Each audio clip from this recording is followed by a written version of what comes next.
you guys, welcome back and welcome if you are new. My name is Sam and welcome to my kitchen. I went thrifting a few days ago and I bought some cookbooks. I bought some Southern Living cookbooks. I've got the 83, the 84, and I think it's the 90. And this is what it looks like. I am so excited to be making some recipes out of this book today. I'm going to be making a coffee cake, some marinated vegetables, and a quick pizza casserole. I've got them all marked out and ready to go. We're going to start out with making the coffee cake first. I absolutely love coffee cake. My husband gets home from his car show today, so we want to make a delicious cake for him when he gets home and a delicious dinner after a while. So we're going to start with the coffee cake, and then we're going to marinate vegetables, and then after a while, at dinner time, we will go ahead and make the quick pizza casserole. So let's go ahead and get started.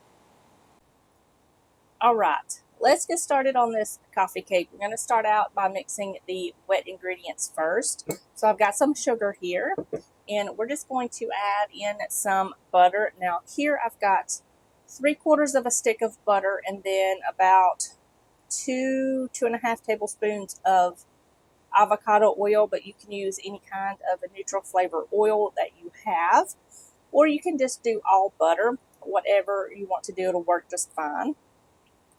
So I'm just going to add that in there, as well as some butter flavor extract. I had this in my pantry, and I'm just now opening it because I bought it for some desserts that I want to make this Christmas and Thanksgiving and Christmas. So I'm just going to add probably about 1/4 teaspoon and some vanilla.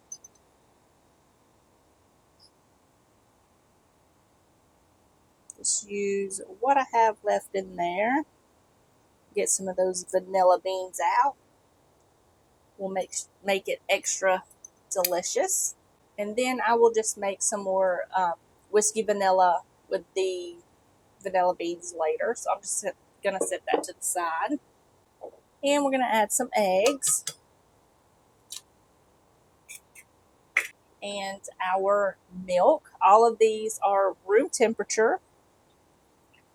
And it just makes for a better consistency when you mix them all together. All right, so I'm just going to mix this together until it's nice and combined.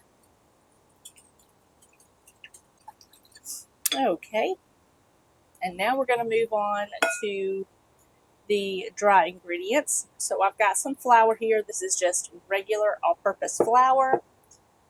And I've got some baking powder, salt, and some cardamom. If I can find these specific recipes online, I will definitely leave them linked for you down in the description box below. If not, I will find something as similar as possible so you can give them a try. So I'm just going to add all this here. We're just going to give this a mix. Get a little on the counter. Okay. I've also got my oven preheating to 375, and it calls for a 9x13. I don't have a 9x13. I have an 8x12 and 11x7.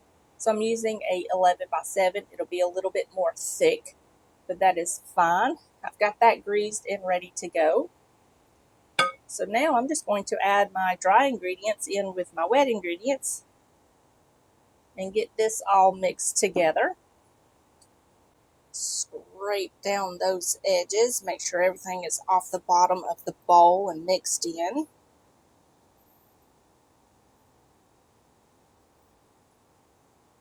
All right, so we're just going to set that to the side.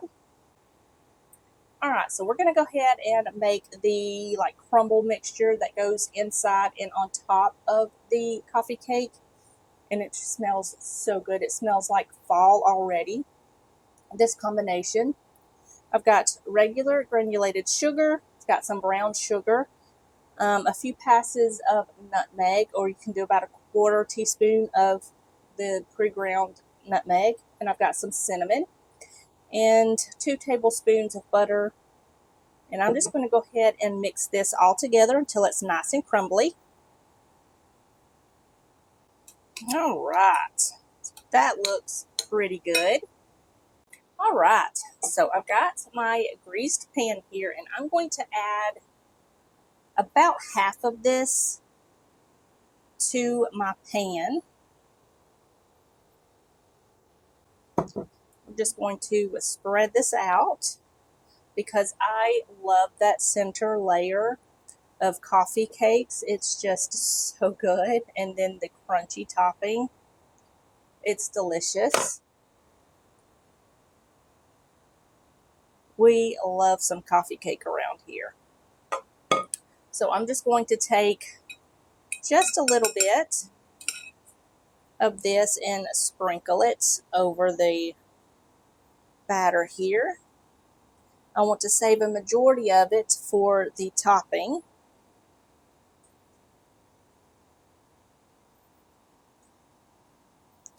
Okay, so I'm going to give my hands a little rinse and then we'll finish this up. All right, so now we're just going to add the remaining bits of batter as good as we possibly can, because it is a pretty thick batter. Make sure you get it in the bowl and not everywhere else like I'm doing.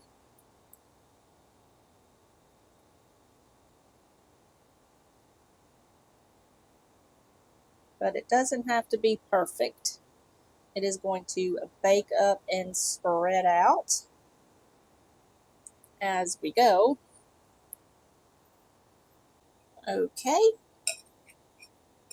Now, I'm just going to add the remaining bits of this brown sugar mixture right to the top.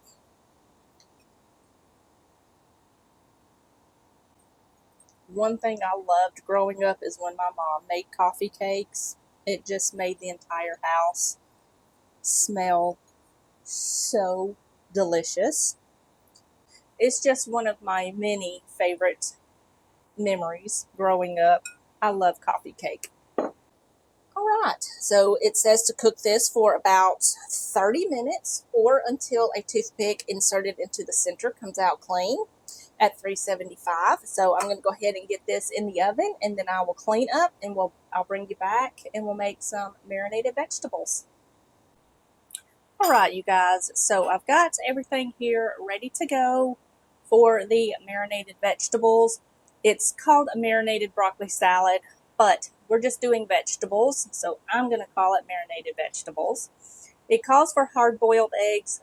I did not feel like hard-boiling any eggs today, so it's just going to be vegetables. So I've got some broccoli here, got some carrots to replace the hard-boiled eggs. I've got parsley, added some green onion, some tomatoes, garlic. In here, I've got some vinegar. It calls for tarragon vinegar. I do not have any white vinegar. It is some olive oil. I do, however, have tarragon, so we're going to add that. Some mustard, salt, and pepper. So we're going to get started with the marinade first. So in here, we're going to add some ground mustard. It calls for a tablespoon. We're going to add a teaspoon. Go from there. And we're also going to add some tarragon. Since I do not have the tarragon vinegar, I'm just going to add maybe half of a teaspoon because dried herbs are very potent. I'm also going to add my parsley and my garlic, some salt and pepper, Okay, I'm just going to scoot this over. I'm going to add the remaining of my ingredients, my carrots, green onions, and my tomatoes to my broccoli.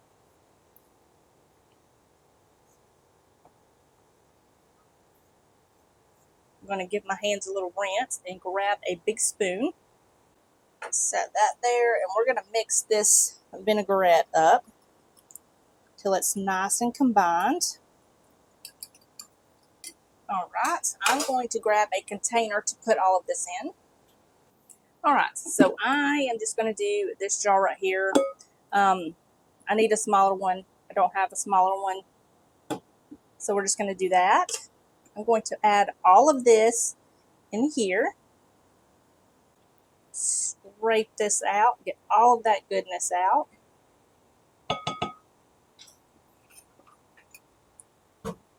And I'm just going to mix this up until it's all nice and coated.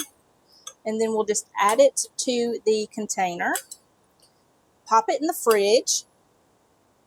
And we're going to let it marinate for about 2 hours. And it will be done. I'll give it a mix or a shake before we have dinner.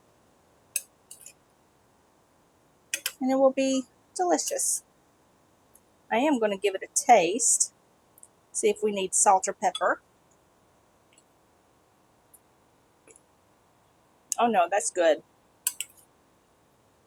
And it will be even better after a while. So I'm going to go ahead and get this done in the fridge, and I'll meet you back here in just a bit, and we'll make some pizza casserole. All right, you guys, let's get started on this quick pizza casserole. It's so easy. All you're going to do is add a little bit of olive oil to your skillet. It didn't call for olive oil, but I added some anyway. And then you're going to let that come up to heat. Add some ground beef. I added some bell peppers and diced onion. It didn't call for that, but I added some anyway. And then you're just going to season that up with some salt and pepper. And give that a little mix, and then you're going to cook this until everything is cooked through to 10 minutes. The peppers and onions should be nice and soft, and the ground beef should be cooked completely through. Once your ground beef and bell peppers and onions are cooked completely through, you're going to come in with your favorite pizza sauce. I make my own, but any of your favorite kind will work just fine. Just add that to the top and kind of spread that out a bit. And then you're going to come in with about 2 cups of shredded cheddar cheese and just top that all over the pizza sauce. Do not stir. Now we're going to make the biscuit topping that goes on the top of this delicious casserole. All you're going to need is Southern biscuit mix or any of your favorite biscuit mix that you like. Southern biscuit mix is what I'm using. I'm going to add 2 eggs, some milk, and I'm just going to mix that up until everything is combined. Now all you're going to do is pour that biscuit mix all over the top of that pizza sauce and cheese as evenly as possible. And then you're just going to put this in a 400-degree oven and bake it for about 30 to 35 minutes or until the top is nice and golden brown. And then you're going to remove it from the oven and let it cool for about 5 minutes before you serve it. Alright, you guys, here's what it looks like right when it comes out of the oven. I just let it sit for about 5 to 10 minutes while I got everything else ready to go for dinner. And here is my plate. I just served it with the marinated vegetables on the side, and we had the coffee cake for dessert. And that is going to be it for this video. This was so delicious. I cannot wait to make more recipes out of these books. But I hope you guys enjoyed this week's video. If you did, give it a thumbs up. Don't forget to leave me a comment in the comment section down below. Don't forget to subscribe if you are new, and I will see you guys in the next one. Bye, y'all.